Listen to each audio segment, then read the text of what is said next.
The phone rang at 11:47 p.m. Marlon Brando picked it up on the second ring. The voice on the other end was his son who was calling from prison. And what Christian said in the next 4 minutes made Marlon Brando, a man who had spent 70 years of his life performing every human emotion imaginable without shedding a single tear in private, sit down on the floor of his kitchen and weep like a child. Nobody was there to see it. No camera, no audience, no director to call cut. Just a man alone in a house that was too large and too quiet, holding a phone, finally broken open by the one person who had every reason to close him out forever. This is that story. But before we get to the phone call, before we get to what Christian said and why it landed the way it did, you need to understand the weight that was already in that room before the phone rang. Because the phone call didn't create something new. It cracked open something that had been building for 50 years. Something that started long before Christian was born, in a house in Nebraska, with a father who spoke in silences and a boy who learned to feel everything while showing nothing. If stories like this one find you the way they find us, the ones that live underneath the famous story, the ones that only the people in the room ever knew, subscribe to this channel right now and hit the notification bell. Every week we go looking for the moment behind the moment, the phone call behind the headlines, the truth behind the performance. And this story, this particular story about a father and a son and a phone at midnight, is one of the most important we've ever told. Stay with us, because we're almost at the call, and you need to understand everything that came before it to understand why 4 minutes changed everything. Marlon Brando had 3 children by 3 different women. He had other children beyond those 3. The full count across his lifetime was closer to a dozen, depending on which relationships you include and which he acknowledged. But the 3 who defined his experience of fatherhood, who lived closest to the center of whatever he was capable of offering, were Christian, Cheyenne, and the child he had with Tarita Terriapaya on Tetiaroa, the island that became his refuge from everything Hollywood insisted he had to be. Christian Davy Brando was born on May 11, 1958. His mother was Anna Kashfi, an actress, and their relationship was one of the most publicly turbulent of Brando's life. The marriage lasted 2 years. The custody battle lasted much longer, winding through courts in ways that were damaging to everyone involved and catastrophic for the child caught in the middle. Christian grew up between 2 households, neither of which was stable in the ways that children need households to be stable. His mother's instability was documented and public. His father's was of a different kind, the instability of a man who was almost always somewhere else, either geographically or emotionally, even when he was physically present. Brando loved Christian. Everyone who knew him said so. He loved him with the fierce, helpless love of a man who understood, intellectually, exactly what a child needed and was constitutionally unable to provide it consistently. He was the father who appeared suddenly, gloriously, like weather, intense and total and overwhelming, and then was gone. The father whose visits felt like events rather than continuity. The father whose love was never in question and whose presence was never reliable. If you've had a parent like this, and a certain number of people watching this have, because this particular configuration is not rare, then you already know what that does to a child. You know the particular kind of longing it creates. Not the longing for someone who doesn't love you, the longing for someone who loves you enormously and still keeps disappearing. Christian grew up angry in the specific way that loved but abandoned children grow up angry. Not at the world in general, though that too, eventually, but at the specific absence, at the gap between what was promised, implicitly or explicitly, and what arrived. He acted out in ways that schools documented and courts noted. He drifted through adolescence and young adulthood without the anchor that a consistent father might have provided. He was charming, like his father. He was charismatic, like his father. He had those eyes, dark, watchful, capable of extraordinary intensity. And he was, like his father, someone who had never been given a reliable template for what ordinary daily life was supposed to look like. By his late 20s, Christian had accumulated a history, not the kind that makes newspapers immediately, but the kind that accumulates quietly, work that didn't stick, relationships that frayed, patterns that concerned the people who cared about him. Brando, in his characteristic way, was simultaneously aware of all of it and not fully present for it. He provided money. He provided the Mulholland Drive house as a gathering place. He provided what he knew how to provide, which was intermittent intensity, and he did not always provide what was actually needed, which was ordinary consistency. And then came the night of May 16, 1990, a night that started as a dinner and ended as a catastrophe that no amount of money, fame, or legal firepower could contain or undo. Christian shot Dag Drolet in the living room of Brando's Mulholland Drive home. Dag Drolet was 26 years old. He was the boyfriend of Marlon Brando's daughter Cheyenne, Christian's half-sister. The details of what happened that evening were disputed from the first moment, and remained disputed through everything that followed. Christian claimed it was an accident. Prosecutors said otherwise. What was not disputed was that a young man was dead, that a gun was in Christian's hand when it fired, and that nothing would ever be the same for anyone in any of those families. Brando was in the house that night. He heard the shot, he came downstairs and found what no parent should find. He called emergency services. He tried in the terrible minutes before help arrived to do something that could not be done. Dagdralik could not be saved. Christian was arrested. The house on Mulholland Drive, which had been a complicated kind of home, became something else entirely. A crime scene, a symbol, the location that every news report would cite for months. The coverage was immediate and merciless. Brando's son kills daughter's boyfriend. The headlines wrote themselves. Cameras gathered outside the house, outside the courthouse, outside every door that Brando tried to walk through quietly. Privacy was no longer an option if it had ever been. The most private part of his life, his family, his failures as a father, the specific texture of what had gone wrong over decades, was now public property in the worst possible way. Brando hired lawyers. The best available. He did what powerful men do when their world collapses. He mobilized resources. He managed the situation. He attempted to build a wall between his son and the full consequence of what had happened. None of that is surprising. What was surprising, what nobody who covered the story in the early days quite knew what to do with, was what Brando did in the courtroom. He testified. Personally, not through lawyers, not through carefully written statements, but in person, on the stand, in front of the judge and the cameras and the watching world. And what he said on that stand was something that Marlon Brando had never said publicly in his entire 50 years of fame. He said that he had failed. He said it specifically and without performance. He said that he had been an absent father, that the chaos in his children's lives had roots in his own failure to be present, that whatever Christian had become, whatever had happened in that living room, a father who had been there consistently, ordinarily, daily, might have produced a different outcome. He was not asking for his son to be excused. He was not deploying his celebrity as a shield. He was, by most accounts of people who were in that courtroom, being entirely honest in a way that was extraordinary from anyone and almost incomprehensible from this particular person, a man who had spent his entire professional life mastering the controlled revelation of emotion and his entire personal life keeping the uncontrolled version as private as he possibly could. The judge heard the testimony. The lawyers made their arguments.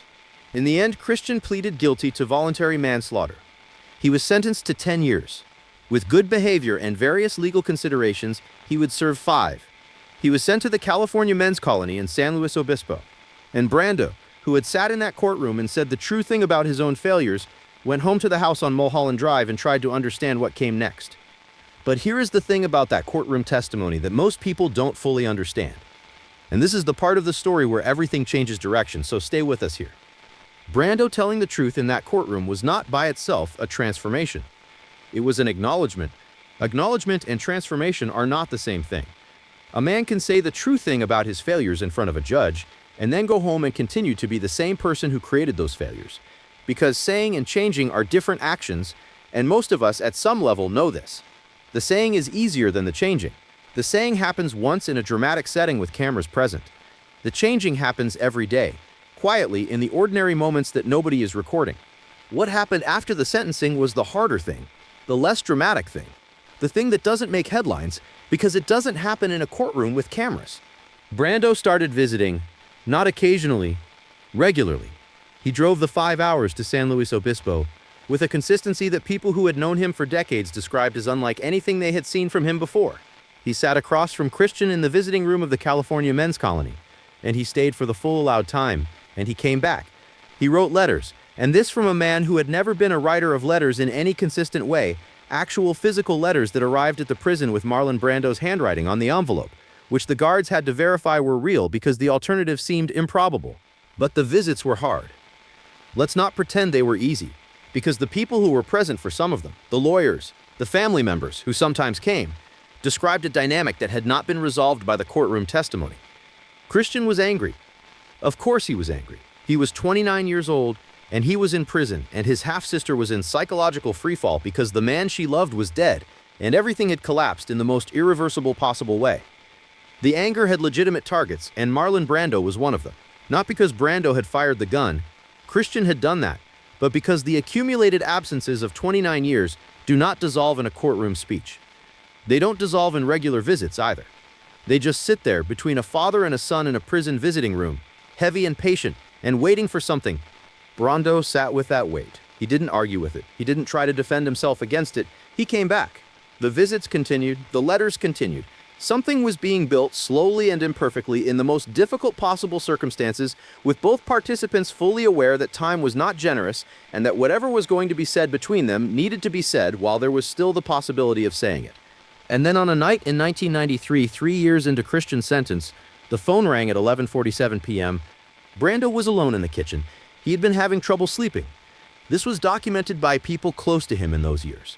The insomnia that had grown worse after the trial, after Cheyenne's continued deterioration, after the accumulated weight of understanding, finally and completely what his absences had cost.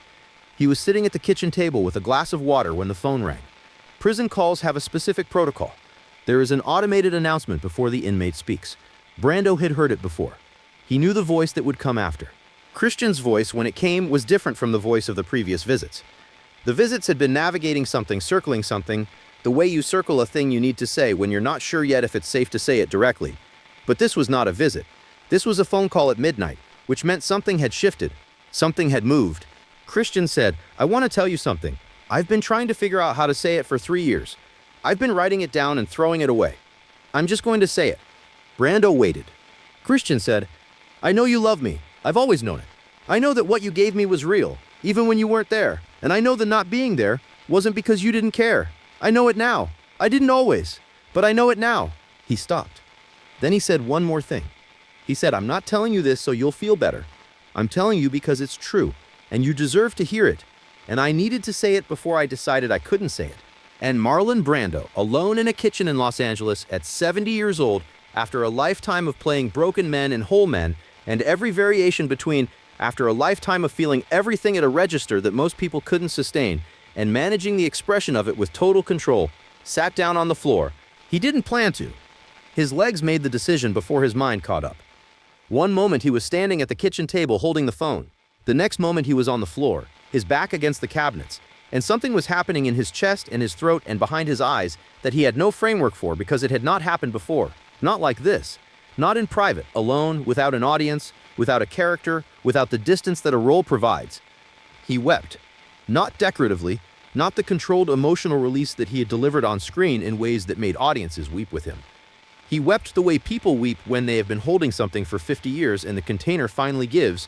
He kept the phone to his ear. He didn't try to hide it. He said, eventually, "Christian." And Christian said, "I know, Dad. I know." That was it. That was the 4 minutes. It wasn't a resolution. It wasn't a solution. Christian was still in prison. Cheyenne was still falling toward the tragedy that would take her in 1995. The failures of decades were still real, and their consequences were still ongoing. 4 minutes on a phone call cannot undo any of that. What 4 minutes can do, what they did do on that night in 1993, is change what two people are carrying. Christian had been carrying the weight of believing, underneath all the anger, that maybe the absences had been indifference, that maybe loving someone and disappearing from them meant the love wasn't really there. He had been carrying that for 29 years, and on the phone that night he put it down. Not because his father had earned it perfectly, because it was true, and because carrying the wrong version of someone is heavier than carrying the real one, even when the real one is imperfect. Brando had been carrying something too. The specific weight of a man who knows he failed at the most important thing and cannot undo the failure. The weight of courtroom testimony that was honest and insufficient. The weight of visits to a prison where the person across the table was angry with a legitimate anger that could not simply be dissolved by showing up more consistently now. He had been carrying the possibility that all the showing up, all the letters, all the 5-hour drives was too little too late, that the accounting didn't balance, that his son's knowledge of being loved was permanently shadowed by the years of not being there. Christian's phone call took that possibility away. Not because Christian forgave him. The word forgiveness is too clean for what actually happened. Too final, too neat for the specific texture of a father-son relationship that had been this complicated for this long.